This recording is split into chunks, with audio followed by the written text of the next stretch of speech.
అందరికీ నమస్కారం. గీతమ్మ కథల ప్రపంచానికి స్వాగతం. నేను మీ గీతావాణి. ఇప్పుడు మనం మరో అమూల్యమైన షరత్ రచనను పరిచయం చేసుకోబోతున్నాం. పల్లీ సమాజ్. దీన్ని పల్లీయులు అనే పేరుతో యువ మాసపత్రికలో వడ్డాది పాపయ్య గారి చక్కటి చిత్రాలతో చదివినట్లు గుర్తుంది. పల్లీ సమాజ్ అంటే పల్లె సమాజం, పల్లె ప్రజల జీవనానికి సంబంధించిన కథ. వారి ఆచార వ్యవహారాలు, వారి కక్షలు కార్పణ్యాలు, వారి ఆమోద ప్రమోదాలు, వారి వారి సంకుచితత్వాలు, స్వార్థపరత్వాలు, నైత్యాలు, దుర్మార్గాలు, స్నేహ సౌహార్ద్రాలు అన్ని సమాజాల్లో లాగే ఈ పల్లీ సమాజ్ కూడా. ఇది 1915లో రచయితకి దాదాపు 39-40 ఏళ్ల ప్రాయంలో వ్రాయబడింది. అన్ని షరత్ రచనల్లాగే ఇది రసవత్తరంగా ఉంటుంది. బ్రాహ్మణ పిల్ల నవలలాగా ఇది కూడా గ్రామీణ సమాజానికి సంబంధించిన కథ. మరి ప్రారంభించనా? పల్లీ సమాజ్ ప్రారంభం. వేణి ఘోషాల్ ముఖర్జీల వారి పెరట్లో అడుగెడుతూనే ఎదురుగా కనిపించిన ఓ ప్రౌఢ స్త్రీని, హాత్తా, రమ ఎక్కడున్నది అని అడిగాడు. జపం చేసుకుంటూ కూర్చున్న ఆమె వంట ఇంటికేసి అక్కడ అన్నట్లు వేలుతో చూపించింది. వేణి వంట ఇంటి గుమ్మం దగ్గరకు వచ్చి నుంచుని, అయితే ఇంతకీ ఏమని నిశ్చయించుకున్నట్లు రమా అని అడిగాడు. మండుతున్న పొయ్యి మీద నుంచి చిటపటలాడుతున్న బాణలి కిందకు దించి, ఏ విషయం వేణిదా అని అడిగింది రమ.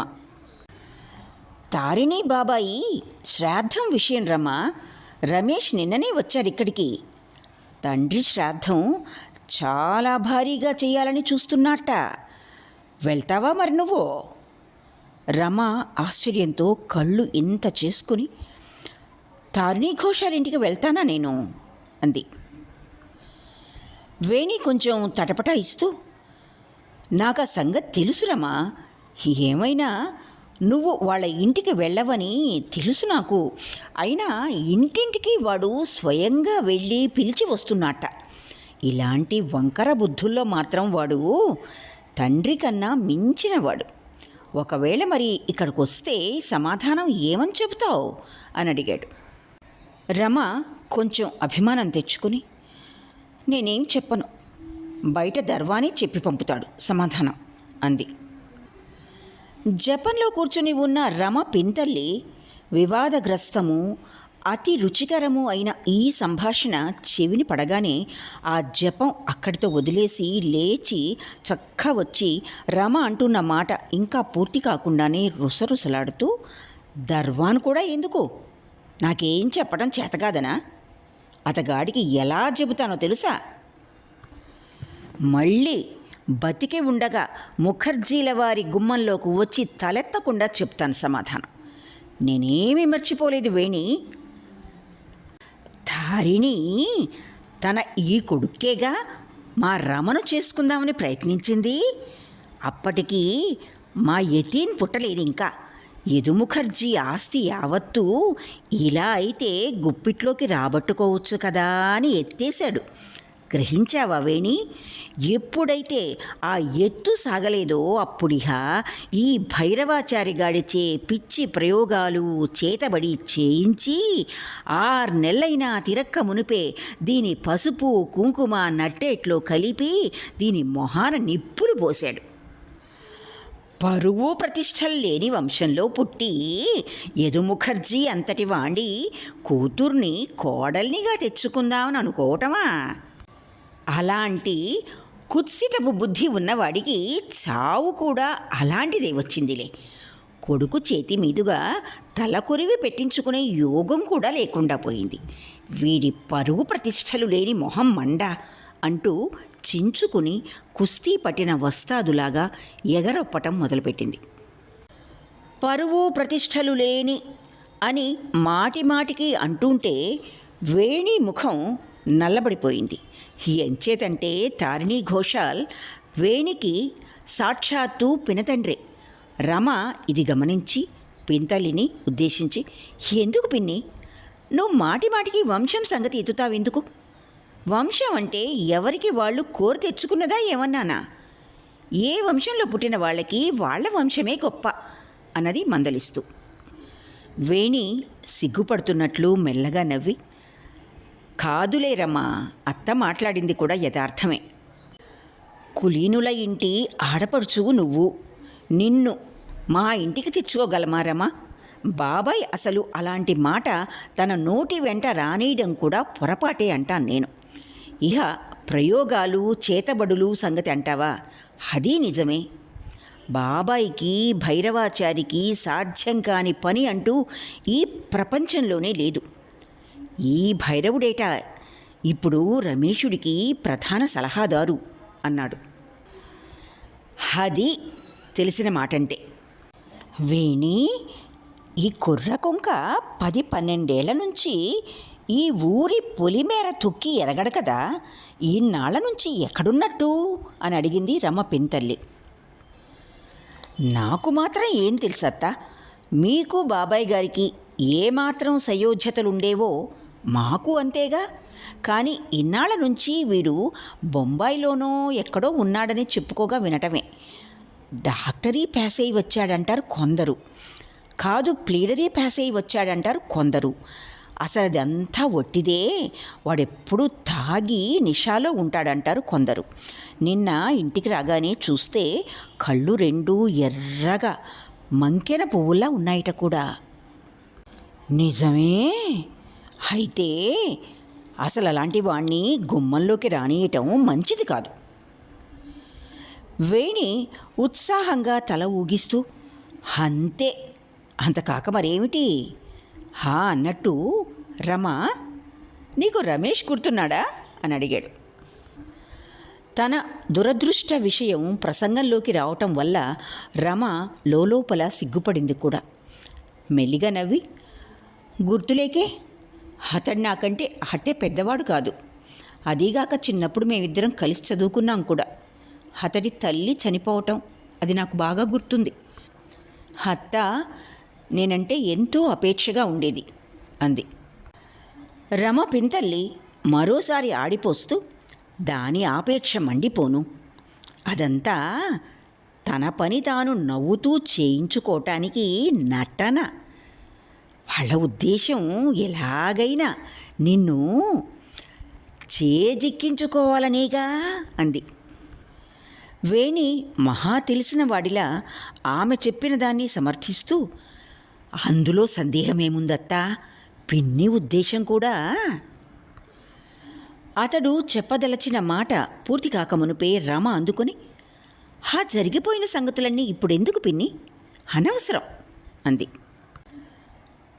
రమేష్ తండ్రితో రమకు ఎంత విరోధమైనా ఉండని, అతడి తల్లి అంటే మాత్రం ఆంతరంగికమైన అనురాగం ఉండేది. అది ఇప్పటికీ పూర్తిగా పోలేదింకా.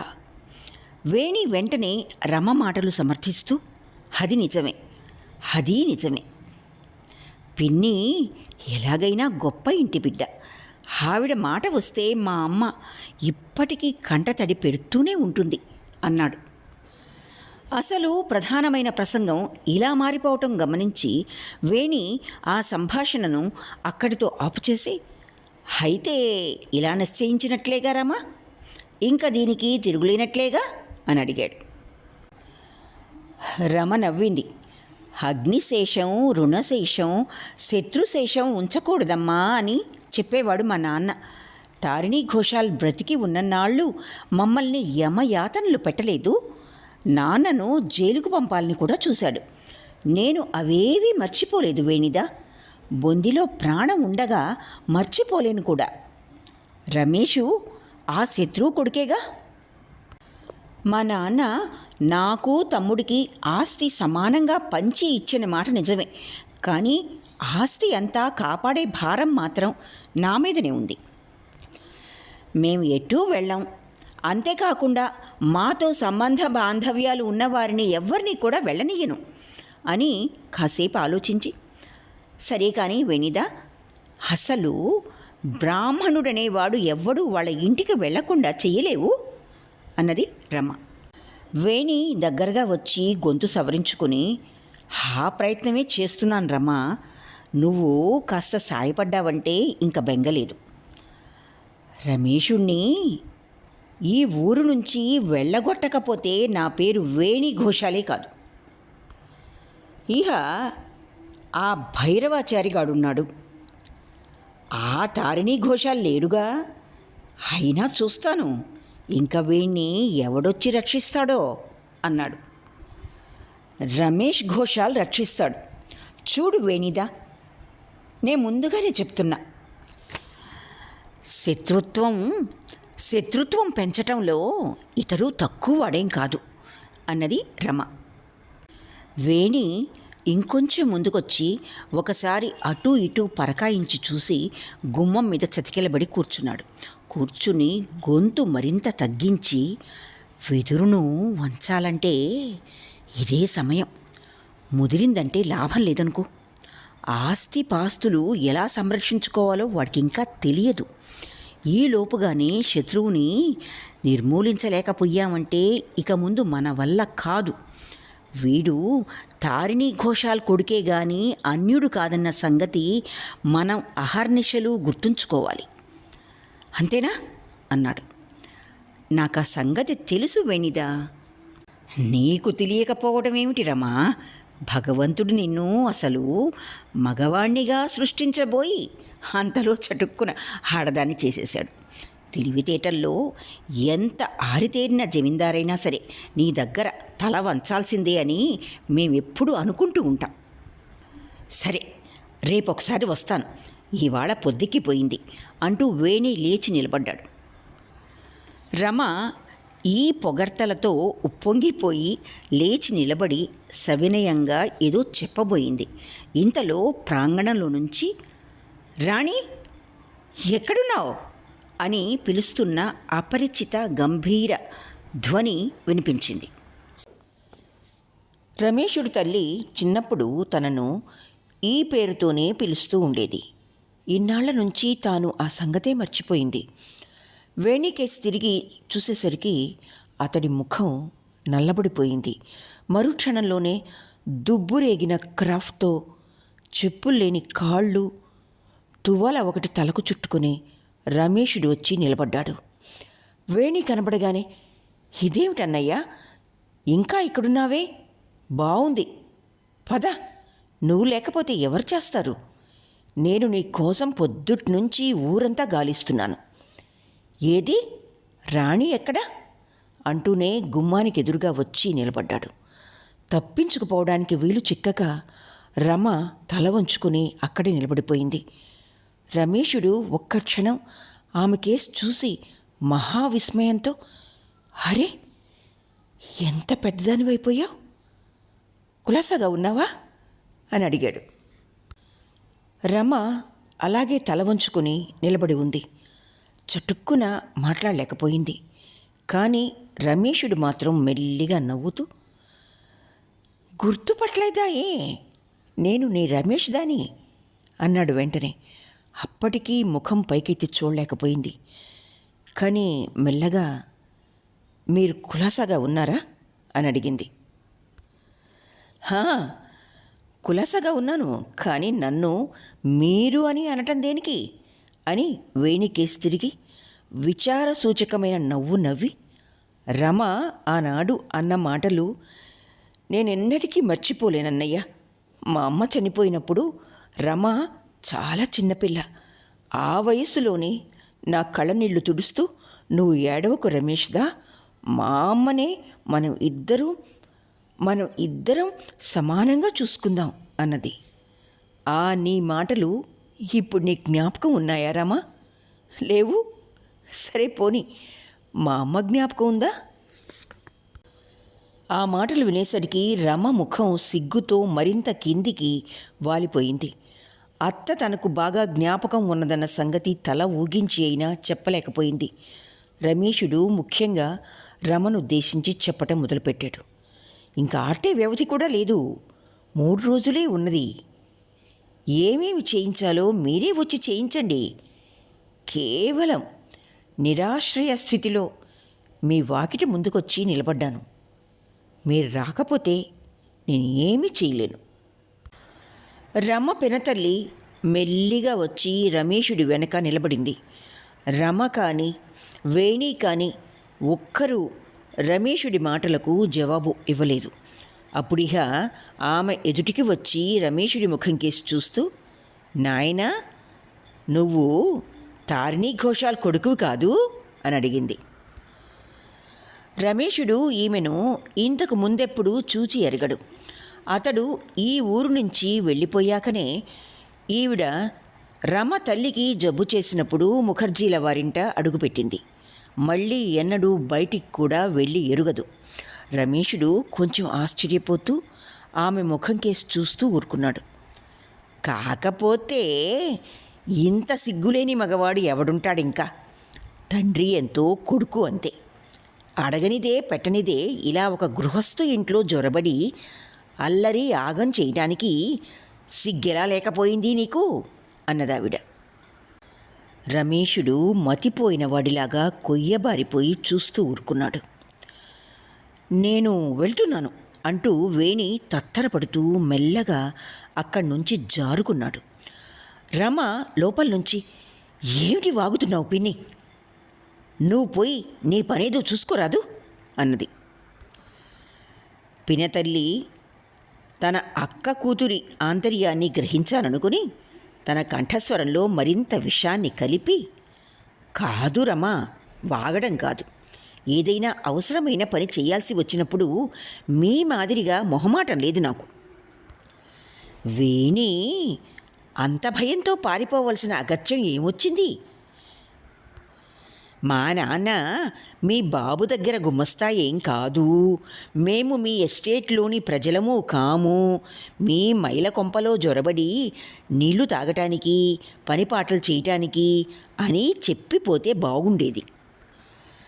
తారిణి చచ్చిపోయాడేమో, ఊళ్ళో వాళ్ళందరి ప్రాణాలు కుదుటపడ్డాయి. ఈ మాటలు నన్ను చెప్పమని పురమాయించకుండా తన నోటి మీదుగానే చెప్పిపోయినట్లయితే మగవాడు చేయదగిన పని చేసినట్లయ్యేది అన్నది. రమేషుడు అప్పటికి నిశ్చలంగా అలాగే నిలబడ్డాడు. నిజానికి ఈ సంగతులన్నీ ఇలా వస్తాయని అతడు కల్లో కూడా అనుకుని ఎరగడు. లోపల వంట ఇంటి తలుపు గొళ్ళెం చప్పుడయింది. కానీ అది ఎవ్వరూ వినిపించుకోలేదు. నోరు మెదల్చకుండా తెల్లబోయి నిలబడి ఉన్న రమేషుడి ముఖం కేసి చూస్తూ, ఏమైనా బ్రాహ్మలబ్బాయిని నౌకర్ల చేత, దర్వాన్ చేత అవమానింపజేయడం ఇష్టం లేదు నాకు. కాస్త ఒళ్ళు దగ్గర పెట్టుకుని పనులు చేసుకుంటూ ఉండు బాబు. వెళ్ళు. పసిపాపవేం కాదుగా, మర్యాదస్తుల ఇళ్లల్లో జొరబడి ఆగడం చేయడానికి. మీ ఇంట్లో కాళ్ళు కడుక్కోవడానికి కూడా రాదు మా రమ, నేను ముందే చెప్తున్నా అన్నది మళ్ళీ రమ పినతల్లి. రమేషుడు చటుక్కున నిద్ర మేల్కొన్న వాడిలా ఉలిక్కిపడి ఓ పెద్ద నిట్టూర్పు విడిచాడు. గంభీరమైన తన నిట్టూర్పు ధ్వనికి తానే త్రుళ్ళిపడ్డాడు. ఇంట్లో తలుపు చాటున నిలబడి రమ తల పైకెత్తి చూసింది. రమేషుడు ఒకసారి కాస్త తటపటాయించాడల్లే ఉంది. తరువాత వంట ఇంటికేసి తిరిగి, అంత రావటానికే వీల్లేనప్పుడు ఇంకా చేసేదే ఉంది. కానీ నాకు ఈ సంగతులన్నీ తెలియవు. తెలియక చేసిన అఘాయిత్యానికి క్షమించురాని అని మెల్లగా వెళ్ళిపోయాడు. ఇంట్లో నుంచి జవాబేమీ రాలేదు. తాను ఎవరినైతే క్షమాభిక్ష కోరాడో ఆమె మెదలకుండా చాటుగా నిలబడి తన ముఖం కేసి చూస్తూ ఉన్న సంగతి రమేషుడు గమనించలేదు. వేణి మళ్ళీ వెనక్కి తిరిగి వచ్చాడు. అతడు పారిపోలేదు బయటికి. చాటుగా నిలబడి ఇదంతా చూస్తూనే ఉన్నాడు. అత్త ముఖం కేసి చూసేసరికి అతడి ముఖం సంతోషంతో ఉబ్బిపోయింది. కొంచెం దగ్గరకొచ్చి, అనవలసిన మాటలు అనేసావత్త. ఇలా మాట్లాడటం మాకు సాధ్యం కాదు. ఇది నౌకర్లు వాళ్ళు చేసే పనే. రమా, నేను చాటుగా నిలబడి చూశానుగా. వాడి ముఖం కారు మబ్బులాగా నల్లబడిపోయింది వెళ్ళిపోయేటప్పుడు. అంతే, మా బాగా జరిగింది అన్నాడు. రమ పినతల్లి అభిమానం తెచ్చుకొని, బాగా జరిగిందని నాకు తెలుసు, కానీ ఆడవాళ్ల మీద ఈ భారం వేసి తప్పుకుపోకుండా నువ్వే అన్నట్లయితే ఇంకా బాగుండేది. ఒకవేళ అనలేకపోయావనుకో, పోనీ నేనేమన్నానో ఇక్కడే నుంచుని విని వెళ్ళకపోయావా, ఇలా తప్పించుకుపోవటం ఏమీ బాగుండలా అన్నది. ఆమె మాటల ధోరణికి వేణి ముఖంలో నవ్వు మాయమైంది. ఆమె ఈ అభిమానానికి ఏం జవాబు చెప్పాలో తోచలేదు అతడికి. కానీ అతడు ఆటేసేపు ఆలోచించాల్సిన అవసరం లేకపోయింది. చటుక్కున లోపల నుంచి రమ ఇచ్చింది ఆమెకు జవాబు. ఇంతవరకు ఆమె ఒక్క మాట కూడా మాట్లాడలా. నువ్వు చెప్పావుగా సమాధానం పిన్ని, ఇక అందరి సంగతి ఎందుకు? అందరికన్నా నువ్వు మాట్లాడటమే మంచిది. ఎవళ్ళెంత బాగా అయినా మాట్లాడినీగాక ఇంత విషయం కక్కడం మాత్రం నీలాగా ఎవ్వరికీ చేతకాదు. ఆమె పినతల్లి వేణి ఇద్దరూ ఆశ్చర్యపోయారు. ఆవిడ వంటింటికేసి తిరిగి, ఏమిటే అన్నావు అన్నది. ఏం లేదు, జపం మీద కూర్చుని 7 సార్లు లేచావు ఇప్పటికి, వెళ్ళి అది పూర్తి చేసుకోరాదు? వంట అవి చేయనక్కర్లేదా ఏ అంటూ రమ కూడా బయటకొచ్చి ఎవరితోనూ ఏమీ మాట్లాడకుండా వరండాలోంచి అటువైపు గదిలోకి వెళ్ళిపోయింది. వేణి శుష్కంగా, అసలు సంగతి ఏమిటి పిన్ని అని అడిగాడు మెల్లిగా. నాకేం తెలుసు బాబూ, ఆ రాజారాణి గారి ఉద్దేశం తెలుసుకోవడం నాలాంటి దాసీ వాళ్ళ పనే అని కోపంతోనూ క్షోభతోనూ ధుమధుమలాడుతూ వెళ్ళి తన పూజాసనం మీద కూర్చుంది. బహుశా మనస్సులోనే భగవన్నామం ఉచ్చరించుకుంటున్నదేమో. వేణి మెల్లిగా వెళ్ళిపోయాడు అక్కడి నుంచి. ఈ కుమారపు జమీందారి వీరికి ఎలా వచ్చిందో దానికో కథ ఉంది, ఇక్కడ చెప్పటం అవసరం. ఇంచుమించు 100 ఏళ్ల క్రితం మహాకులీనుడైన బలరామ ముఖర్జీ తన మిత్రుడైన బలరాం ఘోషాల్ను వెంట తీసుకుని విక్రంపూర్ నుంచి ఇక్కడికొచ్చాడు. ముఖర్జీ కేవలం కులీనుడే కాకుండా చాలా తెలివైనవాడు కూడా. వివాహం చేసుకుని అయితే, వర్ధమాన్ జమీందారు గారి వద్ద ఉద్యోగం చేసి అయితే, ఇంకా ఎన్నెన్నో చేసి ఈ ఆస్తి చేజిక్కించుకున్నాడు. ఘోషాలు కూడా ఈ వైపునే పెళ్లి చేసుకున్నాడు. కానీ అతడు తండ్రి చేసిపోయిన అప్పులు మాత్రమే తీర్చుకోగలిగాడు, అంతకన్నా ఇంకేమీ చేయలేకపోయాడు. అందుచేత అతడు ఎంతో కష్టం మీద రోజులు వెళ్లదీయాల్సి వచ్చింది. ఈ వివాహం వల్లనే మిత్రులిద్దరికీ మనస్పర్ధలు కలిగాయి. చివరికి ఈ స్పర్ధలు ఎంత దూరం వెళ్ళాయంటే, ఒక్క ఊళ్ళో ఉంటూ కూడా మిత్రులిద్దరూ 20 ఏళ్ళు ఒకరి ముఖం ఒకరు చూసుకోలేదు. బలరామ ముఖర్జీ చనిపోయిన నాడు కూడా ఘోషాల్ వారింట్లో అడుగుపెట్టలేదు.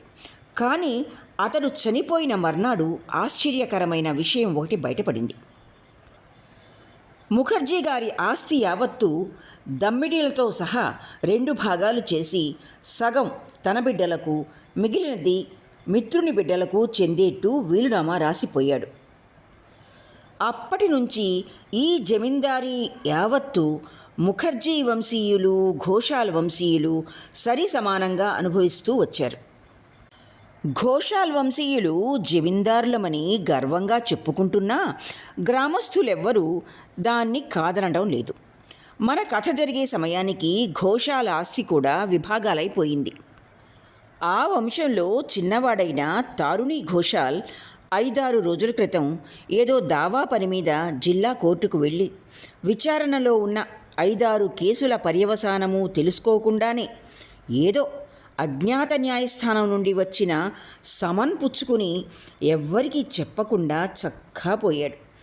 ఆయన మహాప్రస్థానం కేవలం ఆ ఊళ్ళోనే కాక చుట్టుప్రక్కల గ్రామాల్లో కూడా అలజడి కలిగించింది.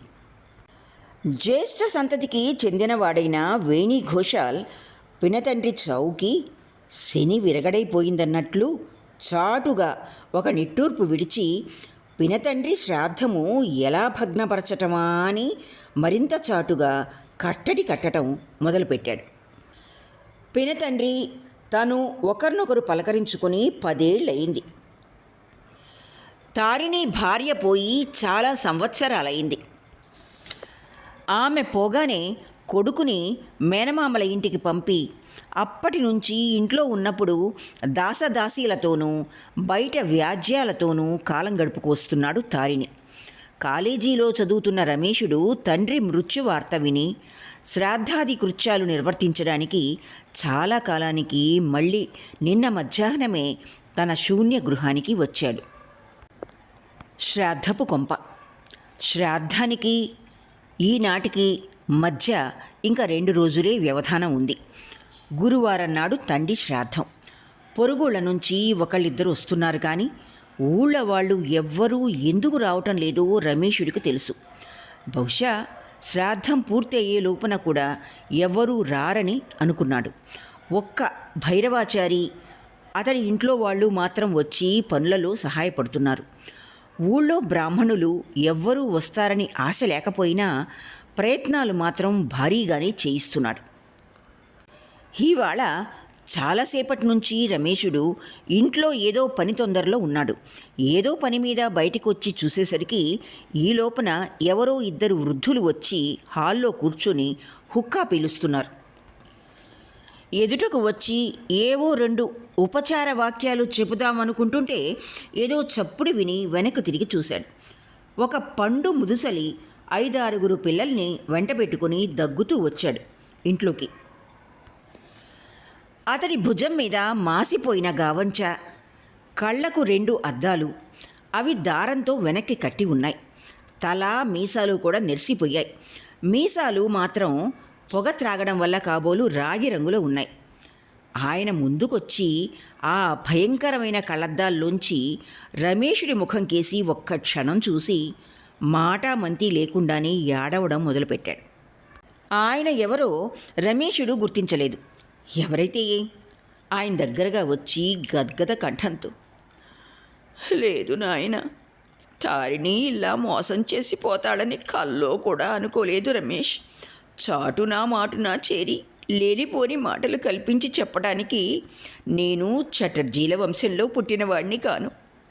మా రమేషుడు శ్రాద్ధానికి ఎంత ఘనంగా ఏర్పాట్లు చేస్తున్నాడో అలా ఈ ప్రాంతంలో ఎవ్వరూ చేయలేదన్న మాట అలా ఉంచి కళ్ళతో చూసి కూడా ఎరగరు అని నేను వచ్చేప్పుడు వేణుఘోషాల ముఖం ముందరే చెప్పి వచ్చాను అని కాసేపాగి, దొంగముండా కొడుకులు కొందరు నీ దగ్గర చేరి నా మీద లేనిపోనివన్నీ చెబితే చెప్పి ఉండొచ్చు గాని ఒక్క సంగతి మాత్రం గుర్తుంచుకోనాయన, ఈ ధర్మదాసు కేవలం ఒక్క ధర్మానికే దాసుడు తప్ప మరెవ్వరికీ కాడు అని వృద్ధుడు తన సత్యసంధతలోని ఠీవిరంతా ప్రదర్శిస్తూ గోవింద గంగూలీ చేతిలోంచి హుక్కా తీసుకుని గట్టిగా ఒక గుక్క తాగి దగ్గడం మొదలుపెట్టాడు. ధర్మదాస్ చెప్పింది కేవలం మరీ అతిశయోక్తి కాదు. అతడు చేసిన ప్రయత్నాలు అవి ఈ వైపున ఎవ్వరూ చేసి ఉండలేదన్న మాట నిజమే. కలకత్తా నుంచి వంట బ్రాహ్మణులు వచ్చారు. వాళ్ళు పిండి వంటలు తయారు చేస్తున్నారు. ఊళ్ళో పిల్లల గుంపంతా ఇక్కడ చేరారు. బీదవాళ్లకు గుడ్డలు పంచిపెట్టాలి. భైరవాచారి హాల్లో అటువైపున కూర్చొని తానులు తెచ్చి కొలిచి పంపుతున్నాడు.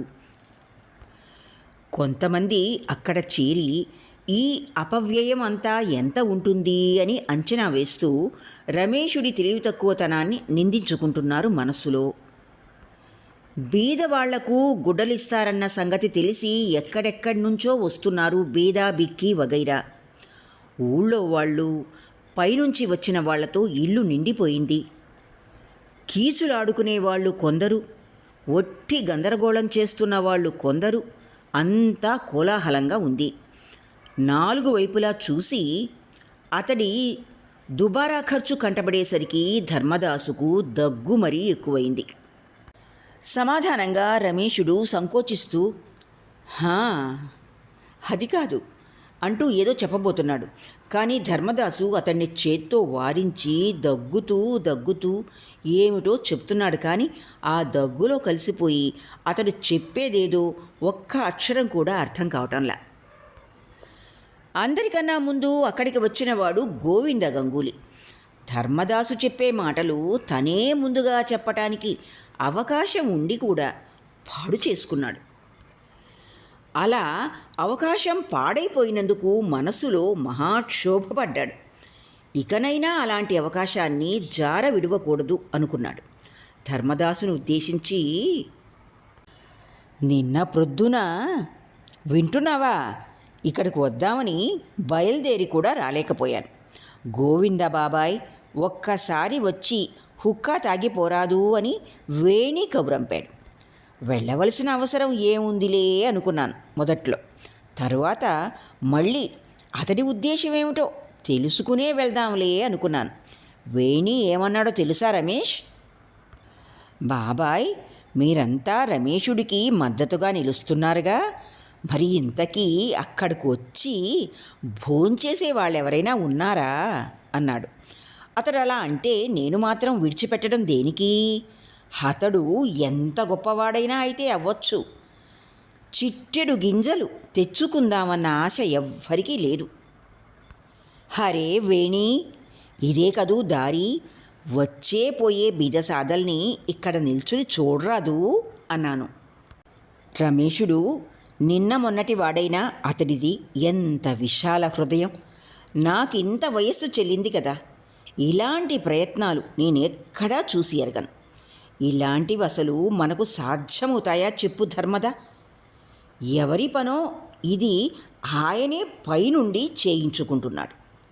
తారినీద శాపవశాన పుట్టిన దిక్పాలకుడు కాదుటోయ్ అన్నాడు. ధర్మదాసుకు దగ్గు ఏమీ ఆగలేదు. దగ్గుతూనే ఉన్నాడు. అతడి ఎదుటనే గంగూలీ మహాశయుడు అనుభవం లేని ఈ పిల్ల జమీందారుకు వినసొంపైన మాటలు చెబుతూ ఉంటే తాను అంతకన్నా చక్కని మాటలు చెప్పాలనే తహతహతో ఉక్కిరి బిక్కిరి అవుతున్నాడు. గంగూలీ ఇంకా చెబుతూనే ఉన్నాడు. నువ్వు నాకు పరాయి వాడివా నాయనా, చాలా దగ్గర వాడివి. మీ అమ్మ మా మేనత్త కూతురుకి పింతండ్రి కూతురు. రాధానగర్లో బెనర్జీల వారి ఇల్లుందే, ఆ సంగతులన్నీ తారిణికి బాగా తెలుసు. అందుచేతనే ఏ పని వచ్చినా దావాలు అవి వచ్చినా సాక్ష్యానికి దానికి ముందు ఈ గోవిందుకే పిలుపు వచ్చి పడేది. ధర్మదాసు అతి ప్రయత్నం మీద దగ్గుని ఆపుకుని, ఏమిటో ఈ మహావాగుతున్నావు గోవిందు? నేను ఈనాటి వాణ్ణి కాదోయ్, నాకేమీ తెలియదనుకున్నావా? అప్పుడు సాక్ష్యానికి రమ్మంటే నా కాళ్లకు చెప్పులు లేవు, ఎలా నడవడం అని అనలా నువ్వు? అప్పుడు తారిని 2.5 ఇచ్చి చెప్పులు కొనిపెడితే నువ్వు అవే తొడుక్కుని వెళ్ళి వేణి తరఫున సాక్ష్యం చెప్పిరాలా అన్నాడు. గోవిందుడు కళ్ళెర్ర చేసి, చెప్పి వచ్చానా అన్నాడు. చెప్పిరాలా? ఫో, అబద్ధాల కూర. నేను కాదు, మీ బాబు అబద్ధాల కోరు. గోవిందు తన విరిగిపోయిన గొడుగును తీసుకుని, దొంగ ముండా కొడక అంటూ మీదకొచ్చాడు. ధర్మదాసు హూ అంటూ చేతిలో కర్ర పైకెత్తి అంతలో విపరీతంగా దగ్గు తెరవచ్చి దగ్గటం మొదలుపెట్టాడు. రమేషుడు కంగారు పడుతూ ఇద్దరి మధ్యకొచ్చి స్తంభితుడైనాడు. ధర్మదాసు కర్ర కిందికి దించి దగ్గుతూ దగ్గుతూ చతికిలబడి, ఆ దొంగ ముండా కొడుక్కి నేను వరుసకి అన్ననవుతాను కదా, చూడు వాడి మదం అన్నాడు. ఆ ముండా కొడుకు నాకు అన్నా అంటూ గోవింద గంగూలీ కూడా గొడుగు కిందకు దించి కూలబడ్డాడు. కలకత్తా నుంచి వచ్చిన వంట బ్రాహ్మలు పొయ్యిలు విడిచి వచ్చి ఈ చోద్యం చూస్తూ నిల్చున్నారు. చుట్టుప్రక్కల పనులు చేస్తున్న వాళ్ళు కూడా వీళ్ళ కేకలు విని ఈ చోద్యం చూడటానికి పోగయ్యారు. ఆడుకుంటున్న కుర్రాళ్ళు ఆటలు వదిలి వచ్చి ఎంతో హుషారుగా ఈ మజా చూడసాగారు. వీళ్ళందరి ఎదుట రమేషుడు సిగ్గుతోనూ విస్మయంతోనూ కొయ్యబారి అలాగే నుంచున్నాడు. అతడి నోటి నుంచి ఒక్క మాట అయినా పైకి రాలేదు. ఏమిటిది? ఇద్దరూ పెద్ద మనుషులు, వయసు చెల్లిన వారు, పైగా బ్రాహ్మలు. ఇంత సామాన్య విషయానికి అలగా జాతి వాళ్ళలాగా ఎలా తిట్టుకోగలిగారు?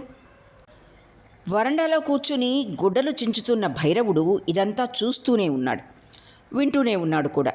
ఇప్పుడిహ లేచి వచ్చి రమేషుని ఉద్దేశించి, ఇంచుమించు 400 చింపాము, ఇంకా కావలసి వస్తాయా అని అడిగాడు. రమేషుడి నోటి నుంచి చటుక్కున మాట పెగల్లేదు. భైరవుడు రమేషుడు ఈ విధంగా తెల్లబోవడం గమనించి నవ్వుకున్నాడు. మెల్లిగా మందలిస్తున్నట్లుగా, ఛీ గంగూలీ గారు, బాబుగారు స్తబ్దుడైపోయారు. మీరేమీ అనుకోవద్దు బాబు, ఇలా చాలా జరుగుతుంటాయి. పెద్ద పెద్ద కార్యకరామతులు జరిగే ఇళ్లల్లో ఇలాంటి తగాదాలు చివరికి దెబ్బలాటల వరకు కూడా వస్తుంటాయి. మళ్ళీ చప్పున సర్దుమణిగిపోతూ ఉంటాయి. లేవండి చటర్జీ గారు, ఇంకా తానులు చించాల్సి వస్తుందేమో చూడండి అన్నాడు.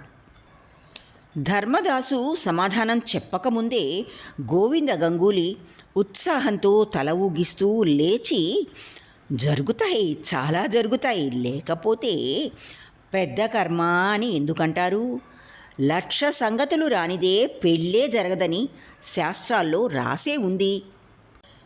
ఆ సంవత్సరం నీకు జ్ఞాపకం ఉందా రమేష్?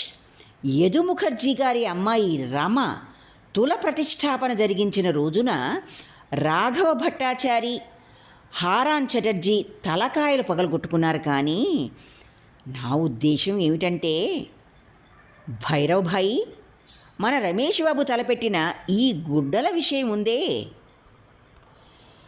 ఇది అంత మంచి పని కాదు. ఈ అలగా వాళ్లకు బట్టలు పంచి పెట్టడం, బూడిదలో పన్నీరు పోయటం ఒక్కటే అనుకో.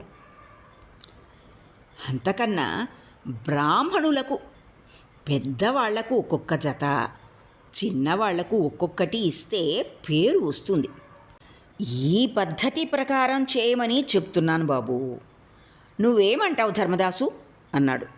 ధర్మదాసు తల ఊగిస్తూ, గోవిందు అనాలోచితంగా చెప్పలేదు బాబు. ఈ ముండా వాళ్ళకి 1000 పంచినా పేరు ప్రతిష్టలు రావు. లేకపోతే అలగా జాతి వాళ్ళు అని ఎందుకంటారు వాళ్ళని? గ్రహించావా బాబు అన్నాడు. రమేషుడు ఇప్పటి వరకు మెదలకుండానే ఊరుకున్నాడు. ఈ వస్త్రాలు పంచిపెట్టడమనే విషయంగానే అతడు చాలా నొచ్చుకున్నాడు. వీళ్ల యుక్తి కుయుక్తులను గురించి కాదు బాధపడింది. వీళ్ళు అలగా జాతి వాళ్ళని ఇప్పటిదాకా ఎవళ్ళని గురించి వాగారో వాళ్ళందరి ఎదుట ఈ తలవంపులు తెచ్చే పని చేశారు. పైగా అలా చేసినందుకు అభిమానం కానీ సిగ్గు కానీ వీళ్ళల్లో ఒక్కరికీ లేదు. భైరవుడు ఇంతసేపు తన వైపే చూస్తూ ఉండడం గమనించి, మరో 200 కూడా చించి సిద్ధం చేసి ఉంచండి అన్నాడు. ఆ మాత్రం లేకపోతే ఎలా? భైరవ్, పద, నేను వస్తున్నా, నువ్వు ఒక్కడివి ఎంత పని చేయగలవు అంటూ మరొకరి అనుమతి లేకుండానే గోవింద్ లేచి ఆ గుడ్డల పోగు దగ్గరికి వెళ్ళి కూర్చున్నాడు.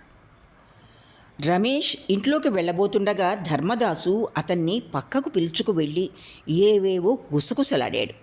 రమేష్ సమాధానంగా తల ఊగిస్తూ తన సమ్మతిని తెలియజేసి లోపలికి వెళ్ళిపోయాడు. గుడ్డలు మడత పెడుతున్న గోవింద గంగూలీ ఇదంతా ఒక కంట చూస్తూనే ఉన్నాడు. ఏడీ బాబు ఎక్కడున్నాడు అంటూ మీసాలు లేని ఒక ముసలి బ్రాహ్మడు వచ్చాడు లోపలికి. ఇతడి వెంట కూడా 3 పిల్లలున్నారు. వాళ్ళల్లో ఆడపిల్ల అందరికన్నా పెద్దది. ఆమె మరీ చిరిగిపోయిన డోరియాల పరికిణి కట్టుకున్నది. మగపిల్లలిద్దరికీ మొలత్రాడు మినహా గోచీ కూడా లేదు. అక్కడున్న వాళ్ళంతా తల ఎత్తి వీళ్ళకేసి చూశారు. గోవింద గంగూలీ, రా దీనుదా, కూర్చో, మీ పాదధూళి మా ఇంట్లో పడటం మా అదృష్టం. కుర్రవాడు ఒక్కడు అన్నీ చూసుకుపోతూ ఉన్నాడు, మీరు మాత్రం అంటూ అభ్యర్థన చేశాడు. ధర్మదాసు గోవిందుకేసి మిర్రి మిర్రి చూశాడు. అతడు ఏమాత్రం లక్ష్య పెట్టకుండానే, మీరు మాత్రం ఎవ్వరూ ఈ వైపుకే రాలేదు అంటూ తన చేతిలోని హుక్కా గొట్టం అందించాడు. దీను భట్టాచార్య కూర్చుని ఆరిపోయిన హుక్కా వ్యర్థంగా 2-3 సార్లు పీల్చి, నేను ఇక్కడ లేను నాయనా, మీ కోడల్ని తీసుకురావటానికి ఆమె పుట్టింటికి వెళ్ళాను. బాబెక్కడా? చాలా పెద్ద ప్రయత్నమే చేస్తున్నాడని విన్నాను. వస్తూ వస్తూ దారిలో ఊళ్ళో బజార్లో చెప్పుకుంటుండగా విన్నాను. భోజనాలు అవి పెట్టి చిన్నవాళ్ళకి పెద్దవాళ్ళకి మిఠాయిలు లడ్లు పంచి పెడతారట కాదు అన్నాడు. గోవింద గంగూలీ కంఠస్వరం తగ్గించి, అంతేకాకుండా బహుశా ఒక్కొక్క ధోవతి కూడా. ఇతడే రమేష్ బాబు. అదే తినుదాకు చెప్తున్నాను బాబు. మీలాంటి పెద్దల ఆశీర్వాద బలంతో ఏదో విధంగా అన్నీ చేసుకొస్తున్నాం. కానీ వేణి ఉన్నాడు చూడు, ఒకడొచ్చి పడ్డాడు వీడు. ఇప్పటికప్పుడే నా దగ్గరికి 2 సార్లు పంపాడు మనిషిని. పోని నా సంగతి వదిలేద్దాం. రమేష్కు నాకు ఏదో రక్త సంబంధం ఉంది. కానీ ఈ దీనుదా ధర్మదాసు వీళ్ళు నన్ను వదిలిపెడతారా? దీనుదా దారిలోనే ఈ సంగతి విని పరిగెత్తుకుంటూ వచ్చాడు. ఒరేయ్ షష్ఠీచరణ్, పొగాకు తీసుకురారా నాయనా. రమేష్, ఒక్కసారి ఇలారా, కాస్త ఈ మాట ఒక్కటి విని వెళ్దువు గాని అంటూ చాటుకు పిలిచి, ధర్మదాసు భార్య వస్తుందా? జాగ్రత్త జాగ్రత్త, అలాంటి పని మాత్రం చెయ్యకు. సామాన్ల గది తాళం మాత్రం ఇచ్చేవు సుమా. పొరపాటునైనా ఇవ్వద్దు. నెయ్యి మైదా నూనె పప్పు బియ్యం అన్నీ సగానికి పైగా చేరవేస్తుంది.